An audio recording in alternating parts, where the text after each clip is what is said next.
Here is a quick video on how to set up your Netgear EX2700 Range Extender device with Ethernet cable using mywifiext Genie Setup Wizard. So without wasting any time, let's dive into the video. The first thing that you will need to do is take out your range extender from the box and plug it into an AC vault outlet. Wait till the extender is successfully booted up and the light on the extender becomes solid green from amber. Connect range extender and Netgear router with each other using an Ethernet cable. Make sure that your extender and router are in the same room during the setup process.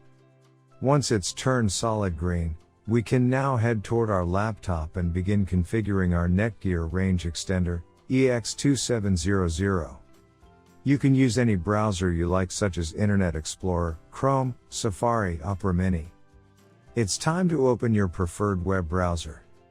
Go to mywifiext.net if on Windows device, or mywifiext.local if on Apple device. In case using an Android device, go to 92.168.1.250. A screen appears in front of you, and now click on the new extender setup that leads you to a new page, where you will need to create a new account in order to install your extender, and this page is called the Netgear Genie Smart Wizard. Now fill in all the necessary details, such as a valid email address, password. And once you are done, click on the next button. Now you had two choices, as you can either set up your range extender device as a range extender or as an access point. We are going to click on the range extender, and then it will scan for the available networks and give you a list of all the networks available. Before heading ahead into the video, in case you are facing any issue with your Netgear range extender device, get in touch with our Netgear experts. Click on the network that you wish to extend. In my case, it's Netgear router, and then it would ask you for the password of your network, and all you will need to do is fill in the password of your existing network. And click on the next.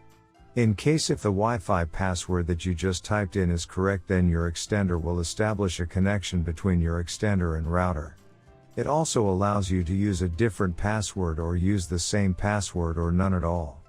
If you choose none at all, then anyone will be able to connect with your Netgear extender. I am gonna choose a new password. My Wi-Fi extender name is Paul. You can choose any you like. Now we are successfully done with setting up our Netgear EX2700 range extender. Now go to our taskbar and connect to our newly set up Paul range extender. And open up our browser, and Google appeared, which means our extended network is working. Thanks for watching, and don't forget to smash that like button and hit the subscribe button so that you don't miss any of our videos, and in case face any problem, get in touch with the experts.